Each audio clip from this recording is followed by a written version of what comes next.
Welcome दोस्तों। इस video में बात करेंगे इस वक्त सोशल मीडिया पर क्या वायरल चल रहा है। कॉकरोच जनता पार्टी के कार्यकर्ता राजस्थान के गांव पहुंचे हुए थे और वहां जो कुछ भी उनके साथ हुआ और उसके बाद जो तस्वीरें निकल के आई हैं, बताया जा रहा है कि उनके ऊपर हमला हुआ, कैसे वहां के लोग उनके खिलाफ नारेबाजी करने लगे। लेकिन बाद में कई ऐसी रिपोर्टें, कई ऐसी वीडियोस और आरोप लगे कि ये तमाम लोग किस पार्टी से जुड़े थे, कौन लोग थे, सारा कुछ रिपोर्ट में शेयर करेंगे। और उसी के साथ साथ दिमागी नक्सल, जी हां, भाजपा ने एक वीडियो शेयर किया है, उसके अंदर किन किन को दिमागी नक्सल बताया गया है वो आपके साथ शेयर करेंगे। और भी कई सारी अपडेट्स होने वाले इस वीडियो में, तो आगे बढ़ने से पहले आप सभी से गुजारिश है चैनल को सब्सक्राइब करिए और रीच के लिए वीडियो को लाइक, शेयर, कमेंट करना ना भूलें। कॉकरोच जनता पार्टी ने कुछ दिनों पहले स्कूल ठीक करो मुहिम शुरू की है। इसके चलते उन्होंने अपने तमाम वॉलंटियर्स से कहा है कि वो अपने अपने इलाके में मौजूद स्कूलों की जांच करें और उसे ठीक करने के लिए सरकार से अपील करें। इसी मुहिम के चलते कॉकरोच जनता पार्टी के आशुतोष रांका राजस्थान के गांव में अपने कुछ साथियों के साथ पहुंचे।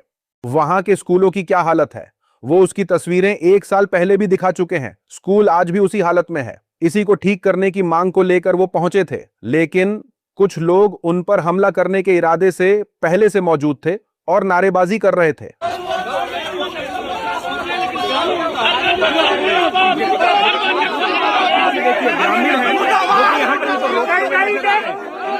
जैसे ही आशुतोष और उनकी टीम वहां पहुंचे, उन पर हमला किया गया और उन्हें वहां से भगाया गया।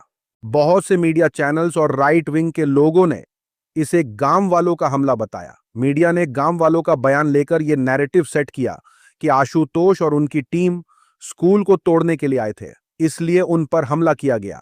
लोगों ने मीडिया के इस नैरेटिव को एक्सपोज कर दिया और कहा कि ये कोई आम लोग नहीं थे, ये भाजपा के भेजे हुए गुंडे थे।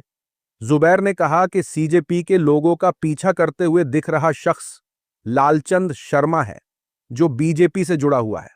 उसने न्यूज चैनलों को इंटरव्यू देकर सीजेपी के लोगों को जिम्मेदार ठहराया। यह भाजपा की प्लेबुक का सबसे पुराना पैंतरा है। जिस भी मुद्दे पर घिरने लगती है, उसी तरह का चेहरा बनाकर अपने लोगों को बीच में छोड़ देती है। इस मामले ने तूल पकड़ा और ट्रेंडिंग में आ गया तो बहुत से मीडिया चैनल्स की रिपोर्ट भी सामने आई, जिसमें स्कूल की हालत को दिखाया जा रहा है। उनके साथ भी हमले में दिख रहे कुछ लोग इसी तरह पेश आते हुए नजर आए। भाजपा के मंत्री मदन दिलावर से भी इस बारे में पूछा जा रहा है। जाहिर है मंत्री ने आशुतोष पर हुए हमले को सही बताया और उन्हें ही इसमें अपराधी बताने की कोशिश की है। सीनियर पत्रकार अजीत अंजुम ने ये तस्वीरें देखकर कहा कि भैंस के तबेले में सरकारी स्कूल चलाएंगे, लेकिन किसी ने अगर सच दिखाया तो उस पर हमले करेंगे। इस मामले को लेकर कॉकरोच जनता पार्टी बड़ा आंदोलन करने के मूड में नजर आ रही है। उन्होंने सीधा अल्टीमेटम दिया है कि 48 घंटे का वक्त है, सीजेपी की टीम पर हमला करने वाले गुंडों को गिरफ्तार करो, स्कूल की मरम्मत का काम शुरू करो। अगर अगले 48 घंटे में ये दोनों काम नहीं हुए तो अभिजीत खुद जयपुर पहुंचेंगे और आशुतोष के साथ सभी वॉलंटियर्स स्कूल के बाहर धरने पर बैठेंगे। देश के बच्चों को टीन की छत के नीचे पढ़ने नहीं देंगे, उन्हें अच्छे क्लासरूम मिलने चाहिए। कॉकरोच जनता पार्टी ने साफ कर दिया है कि अगर 48 घंटे के अंदर एक्शन नहीं लिया गया तो बड़ा आंदोलन करेंगे। राजस्थान के शिक्षा मंत्री का इस्तीफा लेंगे। कॉकरोच जनता पार्टी के सपोर्ट में ध्रुव राठी भी उतर आए हैं। उन्होंने अपने इंस्टा स्टोरी पर मामले का वीडियो डालकर कहा कि सोचिए, जब स्कूल की हालत दिखाने की बात आती है तो भाजपा के लोग कितना खौफ में आ जाते हैं। ये डर पूरे देश ने लाइव देख लिया है।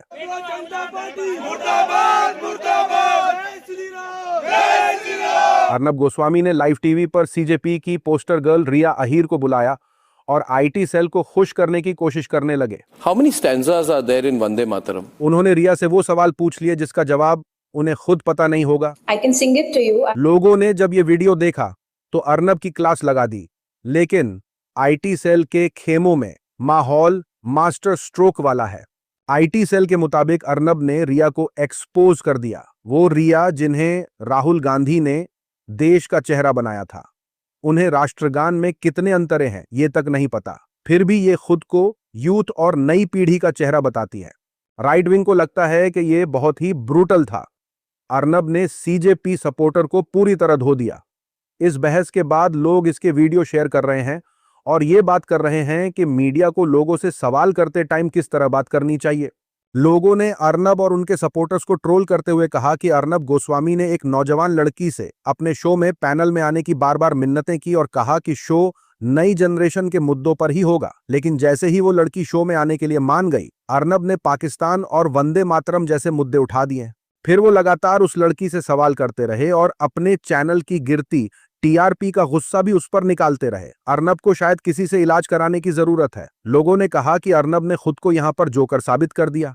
अर्नब को यह समझ नहीं आ रहा, लेकिन लोग, खासकर नई पीढ़ी, ऐसी बातों पर हंसते हैं। क्या अब पत्रकारिता का लेवल सच में इतना गिर गया है? वंदे मातरम में कितने अंतरे हैं? अब आगे क्या पूछेंगे? देशवासियों, इस वक्त देश के हर कस्बे, हर गांव, हर गली और हर मोहल्ले से एक ही आवाज आ रही है, दलाल दलाल दलाल। टीसीएस मामले में बड़ा अपडेट सामने आया है। टीसीएस मामले में आरोपी निदा खान को कोर्ट से जमानत मिल गई है। मुंबई नाका पुलिस स्टेशन में दर्ज केस में कोर्ट ने 50,000 रुपए के बॉन्ड पर जमानत दी है। यह मामला नासिक के टीसीएस ऑफिस से जुड़ा है। शिकायत में आरोप लगाया गया था कि कुछ लोगों पर नमाज पढ़ने का दबाव बनाया जाता था, उन पर इस्लाम से जुड़े रीति रिवाज अपनाने के लिए भी दबाव डालने की बात कही गई। हिंदू धर्म को लेकर गलत बात करने का आरोप भी लगाया गया था। इस तरह के दावे आईटी सेल और गोदी मीडिया की तरफ से दिन रात किए जा रहे थे, लेकिन इन दावों की सच्चाई में जमीन आसमान का फर्क देखने को मिला था। सोशल मीडिया पर लोगों ने इस खबर को लेकर याद दिलाया कि टीसीएस ने साफ किया था कि निदा खान नासिक बीपीओ में न तो एचआर मैनेजर थी और न ही किसी बड़े ओहदे पर थी। यह बयान तब आया था जब लगभग सभी मीडिया चैनलों ने उसे एचआर हेड और भर्ती पर कंट्रोल रखने वाली मास्टरमाइंड बताया था। इस मास्टरमाइंड का नाम है निदा खान। ये मुस्लिम लड़की टीसीएस की नासिक ब्रांच की एचआर मैनेजर थी। बॉलीवुड एक्टर राजपाल यादव ने चेक बाउंस और कर्ज मामले के बीच दावा किया है कि पिछले 13 साल में उन्हें 200 से 250 करोड़ रुपए का नुकसान हुआ है। न्यूज एजेंसी से बातचीत में एक्टर ने कहा कि वो एक जिम्मेदार इंसान है और जिन लोगों का पैसा बकाया है वो उसे चुका देंगे या उनके घर तक पहुंचा देंगे। ये बयान ऐसे वक्त में आया है जब सेंट्रल बैंक ऑफ इंडिया ने 16 करोड़ रुपए का कर्ज न चुकाने पर उनके पुश्तैनी घर की नीलामी का नोटिस जारी किया है। राजपाल यादव ने बताया कि 2013 से 2016 के बीच उनका सबसे ज्यादा नुकसान हुआ। उन्होंने कहा कि इस दौरान विदेश में उनके कम से कम 50 टूर छूट गए और मिलने वाली फीस भी काफी कम हो गई। राजपाल ने कहा कि कोई उन्हें 5 करोड़ या 250 करोड़ रुपए में खरीद नहीं सकता। कर्ज उनके पूरे करियर को तय नहीं करता। आज भी एयरपोर्ट पर 500 लोग उनके साथ सेल्फी लेते हैं। सोशल मीडिया पर लोगों ने कहा कि यानी इनकी भी हालत खराब 2014 के बाद से हुई है। मुझे क्रेडिट नहीं चाहिए। गुजरात के सूरत में आई लव मोहम्मद का बैनर हटाने पर बवाल हो गया है। सूरत के जहांगीरपुरा इलाके में मौजूद एक सोसाइटी में आई लव मोहम्मद का पोस्टर लगाने को लेकर हिंदू समाज के कुछ लोगों ने प्रोटेस्ट किया। बड़ी तादाद में लोग वहां जमा हो गए थे। पुलिस मौके पर पहुंची और पूरा बैनर हटाकर मामला संभाल लिया। इस मामले का वीडियो सोशल मीडिया पर वायरल हो गया। बहुत से लोगों ने इस मामले में नाराजगी जताई है, कुछ लोगों ने इसे सही कदम बताया है। सोशल मीडिया पर बड़ी तादाद का कहना है कि आई लव मोहम्मद का बैनर नहीं हटाना चाहिए था। जितना दूसरे धर्म के लोगों का हक है उतना ही हमारा भी सेलिब्रेट करने का हक है। बैनर उतारने की कोई जरूरत नहीं थी क्योंकि कोई गलत बात तो लिखी नहीं थी उस पर। बैनर तो निकाल दिया, लेकिन हमारे दिलों से नबी की मोहब्बत कैसे निकालोगे? महाराष्ट्र सरकार ने पूरे महाराष्ट्र में ऑटो रिक्शा और टैक्सी चलाने वाले लोगों के लिए मराठी भाषा का इस्तेमाल करना जरूरी कर दिया है। इस पहल का मकसद ड्राइवर्स और मुसाफिरों के बीच बातचीत को बेहतर बनाना है। इस कायदे को लागू करने के लिए सरकार की तरफ से पूरे महाराष्ट्र में जांच शुरू की गई है। ये फरमान जारी करने के कुछ टाइम में ही 1268 ड्राइवर्स को मराठी भाषा नहीं आने की वजह से नोटिस जारी किया गया है। मुंबई और आसपास के इलाकों में ट्रांसपोर्ट डिपार्टमेंट की टीमों ने 3,995 ड्राइवर्स की चेकिंग की। इनमें से 604 ऑटो रिक्शा और टैक्सी चलाने वाले ऐसे लोग पाए गए जिन्हें कामकाज के लायक भी मराठी का इल्म नहीं था। इन सभी को बिना देर लगाए नोटिस थमाया गया है। मुंबई महानगर को छोड़कर महाराष्ट्र के दूसरे जिलों में 4,222 ड्राइवर्स की जांच की गई, जिनमें से 664 ड्राइवर्स को नोटिस जारी किए गए हैं। सोशल मीडिया पर लोगों ने कहा कि महाराष्ट्र के कई बड़े शहरों में यूपी बिहार के लोग ज्यादा काम करते हैं। ये फरमान सुनकर वो खुद भी सोच रहे होंगे कि हमने भाजपा को वोट क्यों ही दे दिया। किसने सोचा था ये दिन भी देखना पड़ेगा। कॉकरोच जनता पार्टी के सौरभ दास ने घर के वीडियो और पर्सनल डिटेल्स बाहर आने को लेकर दिल्ली हाई कोर्ट में केस कर दिया है। दास ने दिल्ली हाई कोर्ट में अभिजीत अय्यर मित्रा और कुछ दूसरे लोगों के खिलाफ केस किया है। उनका आरोप है कि ये लोग बिना इजाजत उनके ग्रेटर कैलाश वाले घर में घुसे, वहां का वीडियो बनाया और उनके परिवार, माँ बाप और पर्सनल लाइफ से जुड़ी बातें बाहर शेयर की। एक वीडियो को 21 लाख से ज्यादा बार देखा गया।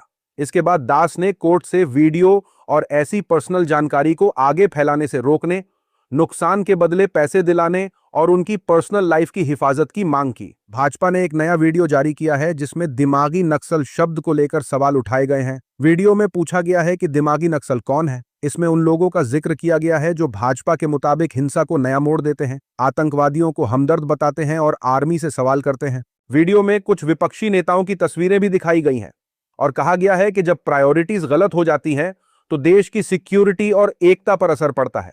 वीडियो में उन लोगों को दिमागी नक्सल बताने की कोशिश की गई है जो दिल्ली में स्टूडेंट्स प्रोटेस्ट में शामिल हुए थे, जिन्होंने बेईमान एजुकेशन सिस्टम को ठीक करने के लिए भाजपा के मंत्री का इस्तीफा लिया था। इस वीडियो को सोशल मीडिया पर काफी लोग शेयर कर रहे हैं। बहुत से लोगों ने इसे बांटो और राज करो की सियासत बताया, तो कुछ अंधभक्त इसे देश की सोच को सही रास्ता देने वाला कदम मान रहे हैं। लोगों ने सोशल मीडिया पर कहा कि असली फूट डालो और राज करो वाली सोच इस जनरेशन को अलग अलग नाम देकर बांट रही है। इसे दिमाग को अपने हिसाब से चलाने और लोगों को बहकाने की सबसे बड़ी चाल कहा जा सकता है। बहुत सारे लोग इस बात को अच्छे से जानते होंगे कि अगर किसी आम आदमी ने सरकारी बैंक से लोन लिया और कुछ परेशानी के चलते चुका नहीं पाया, तो लोन न चुका पाने पर आमतौर पर बैंक ब्याज के साथ रकम की वसूली, गिरवी प्रॉपर्टी की नीलामी भी कर सकता है। अगर ये सब भी ना हो तो मामला क्रिमिनल बन सकता है और जेल की सजा भी हो सकती है। आप जानकर हैरान होंगे कि सरकारी बैंक ऑफ बड़ौदा ने पिछले कुछ सालों में 100 करोड़ रुपए या उससे ज्यादा का कर्ज लेने वालों का 35,715 करोड़ रुपए का कर्ज खाते से हटा दिया, यानी माफ कर दिया है। इन अकाउंट से अब तक सिर्फ 9,946 करोड़ रुपए ही वापस मिले, यानी 28% से भी कम। अजीब बात यह है कि बैंक ऑफ बड़ौदा ने फिर से उन बड़े कर्ज लेने वालों के नाम बताने से मना कर दिया जिनका कर्ज खाते से हटा दिया गया या जिनका कर्ज कुछ पैसा छोड़कर माफ कर दिया गया था। बैंक ने इसके लिए आरटीआई कानून के कुछ रूल्स का हवाला दिया। ये आंकड़े पुणे के एक्टिविस्ट विवेक वेलंकर की आरटीआई के जवाब में बैंक ने दिए हैं। बैंक ने कहा कि कर्ज को खाते से हटा देने का मतलब ये नहीं है कि बैंक ने पैसे वापस लेने की कोशिश बंद कर दी है। इस मामले पर कांग्रेस नेता पवन खेड़ा ने कहा कि अगर यही सोच है तो फिर छोटे कर्ज लेने वालों को सबके सामने शर्मिंदा क्यों किया जाता है और उनके खिलाफ खुले में पैसे वसूलने की बात क्यों की जाती है। ये जनता का पैसा है और जनता को ये जानने का हक है कि इतने बड़े कर्ज माफ होने से किसको फायदा हुआ। ऐसे में सवाल उठना लाजमी है, क्या बैंक को इतना बड़ा नुकसान पहुंचाने वाले ये बड़े कर्ज लेने वाले बीजेपी से जुड़े हुए हैं और क्या इसी वजह से उन्हें बचाया जा रहा है। साल 2014 में जब मौजूदा प्रधानमंत्री ने कुर्सी संभाली थी, तब भारत की औसतन हर आदमी की इनकम बांग्लादेश से काफी आगे थी। उस वक्त भारत की इनकम $1,600 थी और बांग्लादेश की महज $1,100। लेकिन अब बांग्लादेश भारत से आगे निकल चुका है। भारत के अलावा स्विट्जरलैंड की इनकम $1,15,000, सिंगापुर की $99,000 और अमेरिका की $90,000 है। 2014 में लोगों को बड़ी उम्मीद थी कि देश अमेरिका को भी पीछे छोड़ देगा, लेकिन विश्व गुरु बनने का सपना देखने के 12 साल बाद भारत बांग्लादेश से भी ज्यादा गरीब हो गया है। इस मामले पर विपक्ष के नेता अरविंद केजरीवाल ने भी दुख जताया है और मोदी सरकार पर निशाना साधा है। लोगों ने सोशल मीडिया पर कहा कि अब जनता को सीरियस से सीरियस चौंकाने वाले फैक्ट्स भी हैरत में नहीं डालते। विश्व गुरु में बेईमानी को बनते बिगड़ते देखना लोगों की भी आदत बन चुकी है, क्योंकि इन हालात में सुधार तो आने से रहा। जाने से पहले आप सभी का बहुत बहुत शुक्रिया कल की अपील के लिए। और अगर आप में से कुछ लोग भूल गए हैं या उन्हें याद नहीं रहा तो मैं बता दूं कि अब से हम अपने चैनल के लिए आपकी मदद की उम्मीद करते हैं। ये QR कोड है, ये बैंक डिटेल्स है जिसमें आप हमें सपोर्ट कर सकते हैं, क्योंकि फ्यूचर में हम अपने आप को बिना मोनेटाइजेशन के या बिना किसी भी YouTube या बड़े कॉरपोरेट या किसी भी तरीके का स्पॉन्सरशिप लिए बिना हम आपके लिए वीडियो बनाना चाहते हैं, जिसको इंडिपेंडेंटली हम सिर्फ आपके लिए खबरें रख सकें, ना कि YouTube के प्रेशर में आके, सरकार के प्रेशर में आके या किसी स्पॉन्सरशिप के प्रेशर में आकर के वीडियो बनाना पड़े। वो ना हमें पसंद है और ना हम चाहते हैं। इसलिए हम आपसे चाहते हैं कि आप हमको सपोर्ट करें। हमें पसंद है आपके लिए बोलना, जनता की आवाज़ उठाना, सरकार पर जो सवाल उठ रहे हैं उन पर बात करना और अपनी तरफ से जो भी बातें सही गलत हैं वो आपके सामने रखना। तो इस आज़ादी के साथ काम करने में जो मज़ा है ना, वो किसी के दबाव में आके काम करने में नहीं है। इसीलिए उसमें आपका योगदान, आपका सपोर्ट बेहद ज़रूरी है। उम्मीद करते हैं आप हमारा मकसद समझे होंगे और इसी के लिए ये डिटेल्स दिए हैं। आप चाहे तो सपोर्ट कर सकते हैं। अभी के लिए इतना ही, मिलूंगा अगले वीडियो में, तब तक के लिए अपना ख्याल रखें।